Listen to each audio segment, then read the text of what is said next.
I hit send on that email at 10:47 a.m., the cursor blinking like a heartbeat in the empty screen, and for a split second, the house went utterly still.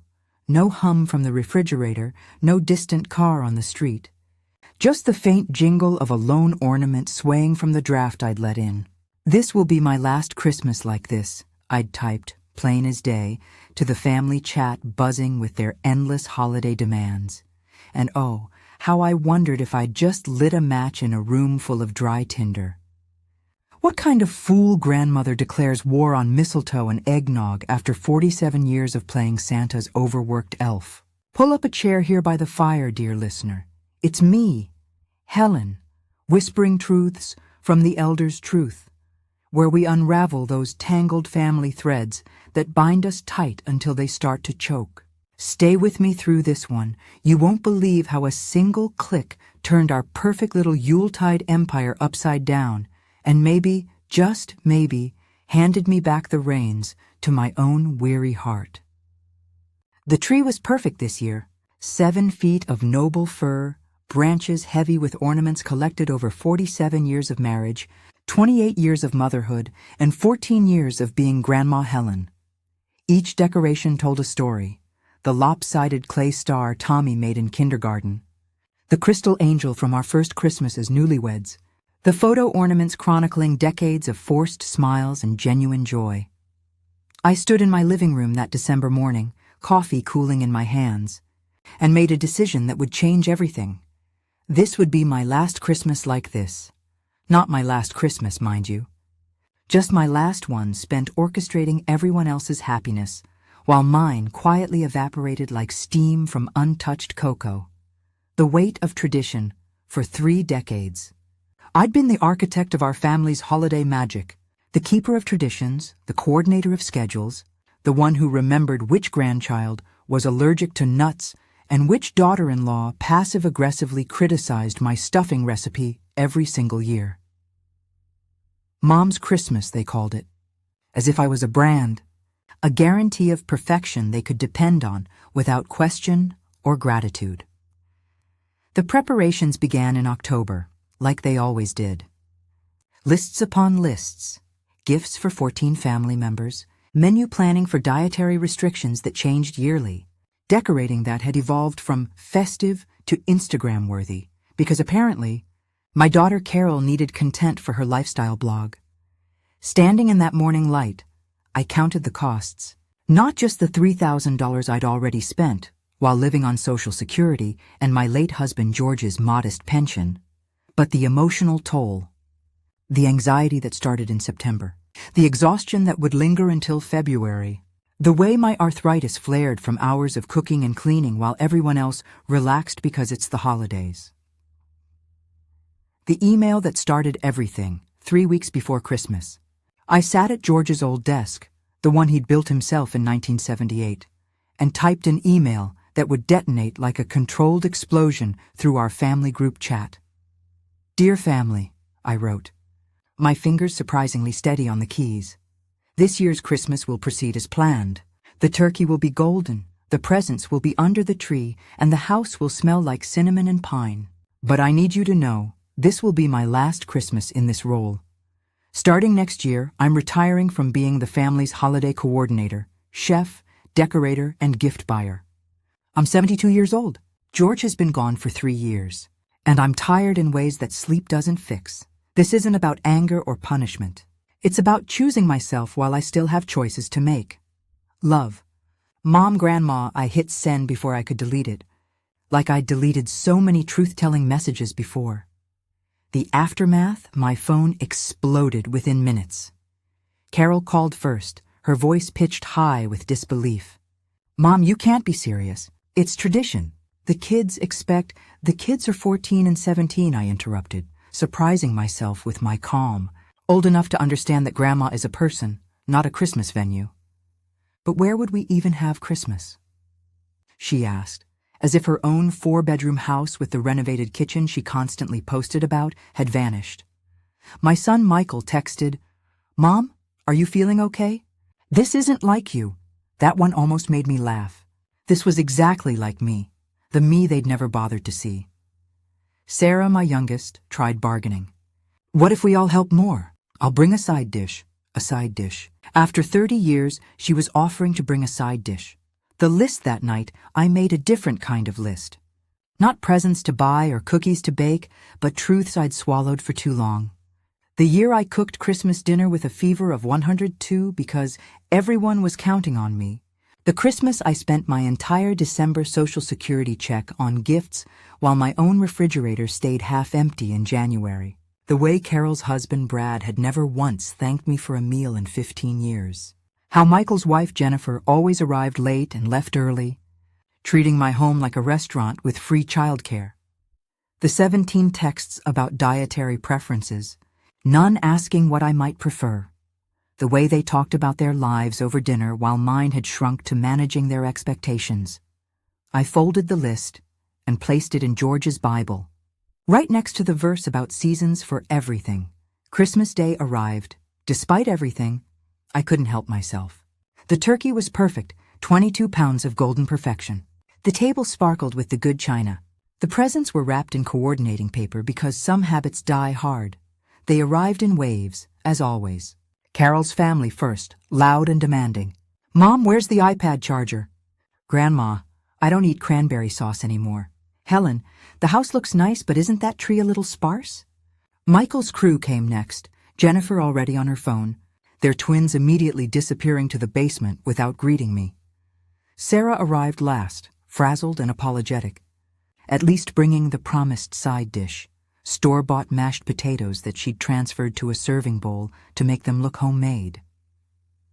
During dinner, I watched them like an anthropologist studying a familiar tribe with new eyes. They performed their usual roles, Carol dominating conversation with her work drama, Michael checking his phone between bites, Brad making subtle complaints disguised as jokes, Jennifer posting photos of food she'd barely touched, the teenagers sullen and disconnected. "Before dessert," I said, tapping my water glass gently, "I want to talk about next year." The table fell silent. Real silence, not the pause between their stories. The redistribution.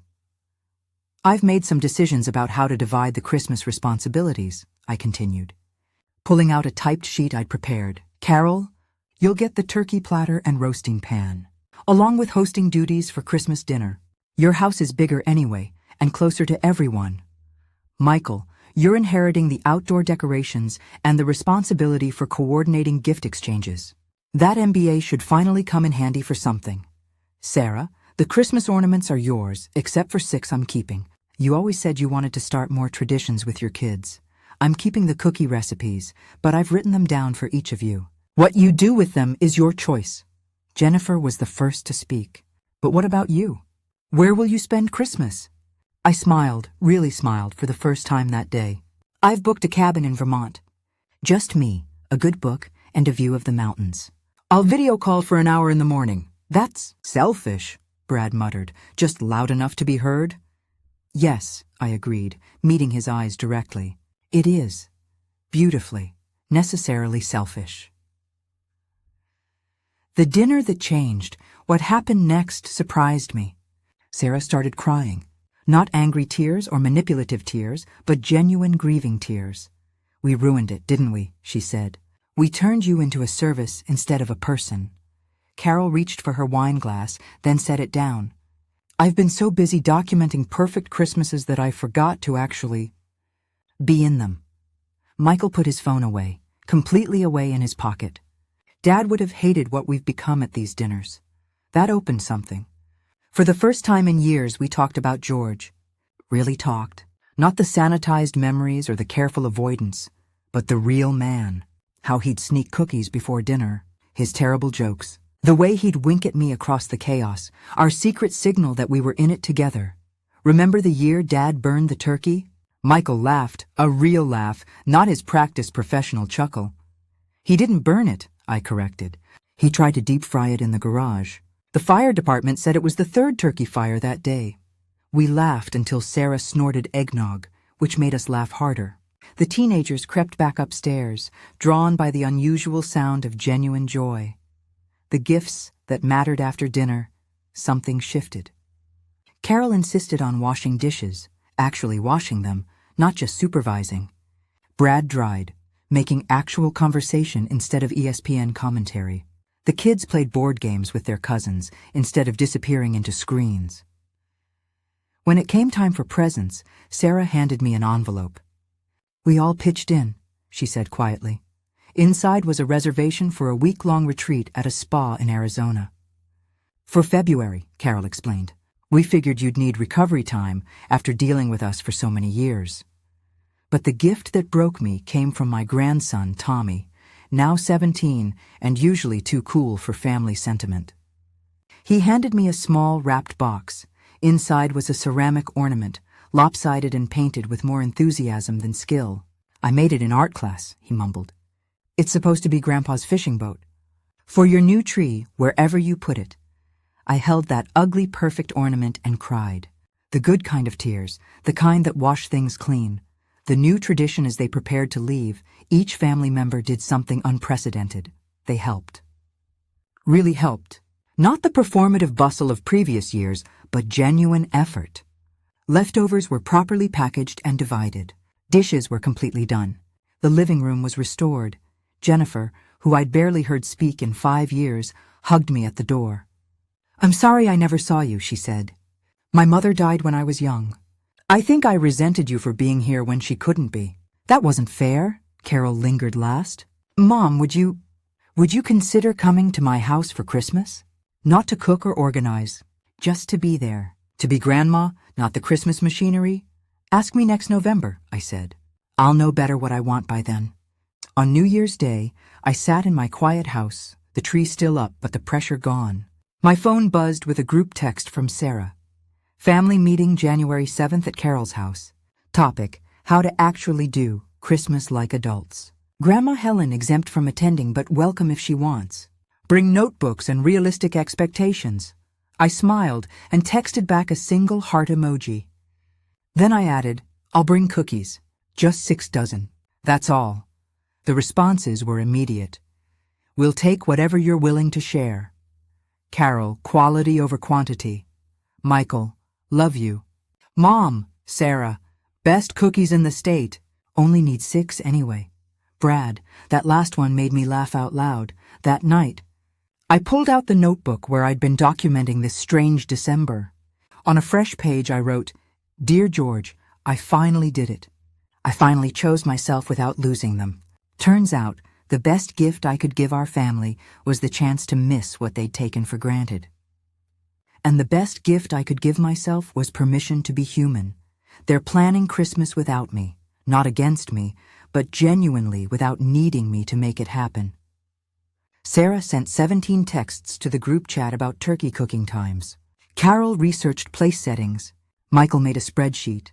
They're terrible at it. It's wonderful. I'm keeping our anniversary ornament and the ones the kids made when they were little. The rest can become their memories to manage. Next Christmas, I'll be in Vermont, in a cabin with a fireplace and no room for more than 2 guests at a time. I've already warned them. Visiting is allowed, expecting service is not. I wish you could see them fumbling toward gratitude. Actually, knowing you, you probably can.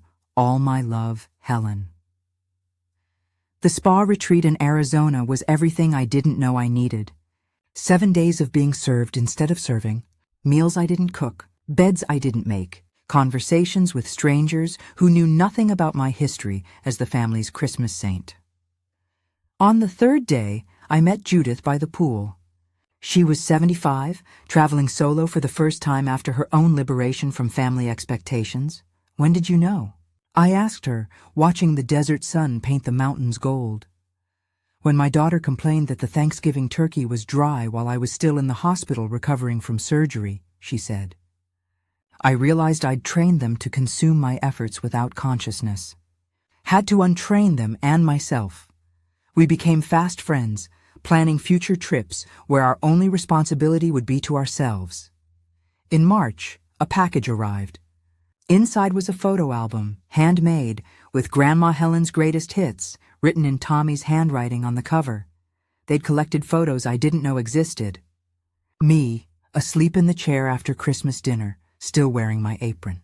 George and I dancing in the kitchen, unaware Michael was filming. My hands kneading cookie dough, captured by Sarah's artistic eye. Carol had written captions for each one, funny and loving and real. The last page held a single photo from this past Christmas. All of us at the table. But for once I was sitting, laughing, while Carol stood serving dessert.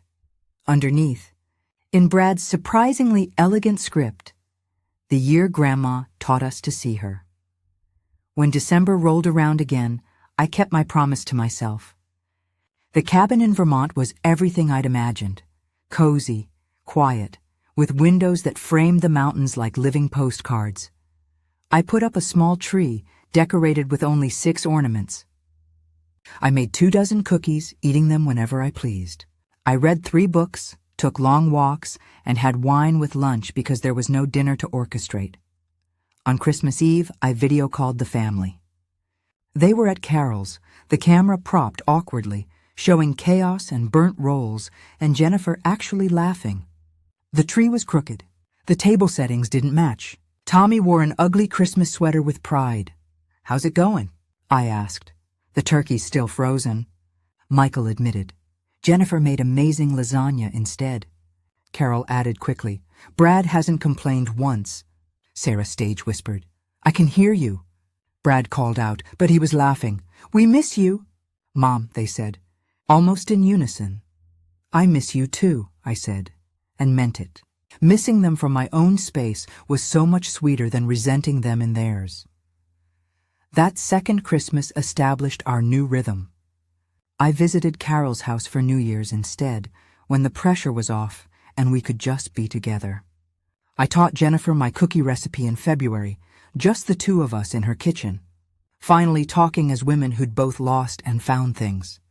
Michael started calling every Sunday, not because it was his duty, but because he genuinely wanted to hear about my week. Sarah sent cards for no reason, filled with terrible jokes that reminded me of George. By the 3rd year, they'd found their stride. Carol discovered she actually enjoyed hosting when it wasn't an assumption, but a choice. The family started rotating holidays, Thanksgiving at Michael's, Easter at Sarah's, Christmas still at Carol's, but with everyone contributing equally. I attended when I felt like it, stayed home when I didn't. The freedom to choose made every yes genuine.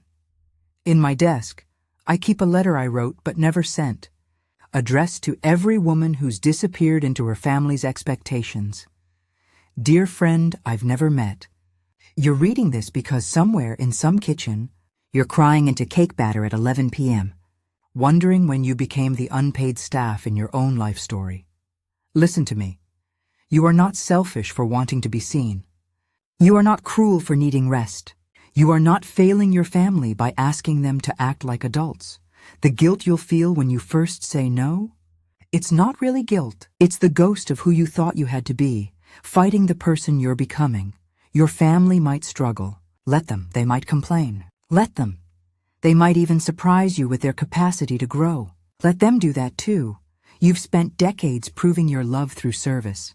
Now prove it through the revolutionary act of showing them you're a whole person, worthy of the same consideration you've always given them. Start small if you need to. Skip one event, buy one less present, make one less dish. Each boundary is a gift, to them and to you. And if they can't love you without your labor, then honey, you've learned something worth knowing. Save yourself. The rest will follow or it won't, but you'll be whole either way. With love and revolution, Helen. This Christmas, I'm 77. My knees complain about stairs. My hands shake a little when I'm tired, and I take more pills than I care to count. But I'm happier than I was at 60, freer than I was at 50, more myself than I was at 40. I spent this Christmas at home, my rules, my joy. Carol's family visited on the 23rd, bringing dinner with them. Michael's crew came on the 27th, and we played cards until midnight. Sarah called from Hawaii, where she'd finally taken her own family vacation, breaking her own patterns. The tree is smaller now, just 3 feet, on a table by the window. The ornaments are the 6 I kept, plus new ones from unexpected sources. A glass heart from Judith, A painted star from the art class I started taking. A photo of George and me from our last Christmas together. Finally framed properly, I made cookies, exactly 2 dozen. I ate 6 for breakfast on Christmas morning because I could. I had wine at 2 p.m. and took a nap at 4. I watched whatever movies I wanted, cried at the sappy parts without apologizing, and went to bed when I was tired. Not when the kitchen was spotless. Here's what they don't tell you about stepping back from the life you built around everyone else's needs. It doesn't feel brave at first. It feels terrifying, like jumping off a cliff, hoping you remembered how to fly. But then you discover something marvelous. You don't need to fly. You just need to land on your own feet, even if they're unsteady, even if you wobble. Because standing on your own ground, no matter how small the patch, beats floating in everyone else's expectations. My family learned something too. They learned that love isn't measured in the number of dishes cooked or presents wrapped. They learned that a matriarch isn't a servant, but a source of wisdom. And wisdom sometimes means knowing when to stop doing and start being. They learned that Grandma Helen was more than her recipes, more than her clean house, more than her endless capacity to give. She was a woman with her own desires, her own limits, her own right to rest. If you're reading this, maybe you're 72 like I was, standing in your perfect living room, wondering if this is all there is. Or maybe you're 45, 55, 65, any age where you've realized you've become the supporting actor in your own life story. Here's my gift to you. Permission. Permission to be bad at boundaries at first. Permission to let people be disappointed. Permission to discover who you are when you're not performing for anyone else's comfort. Permission to burn the turkey, forget the gifts.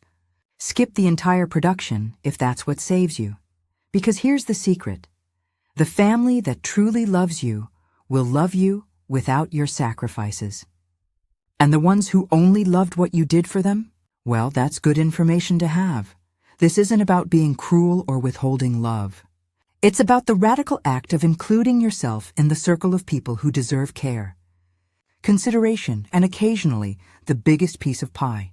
Every Christmas now, I light a candle for the woman I was, the one who gave everything and asked for nothing. I thank her for her service. I honor her exhaustion. And then I blow out the candle and light another one for who I am now. This new woman, she's something else.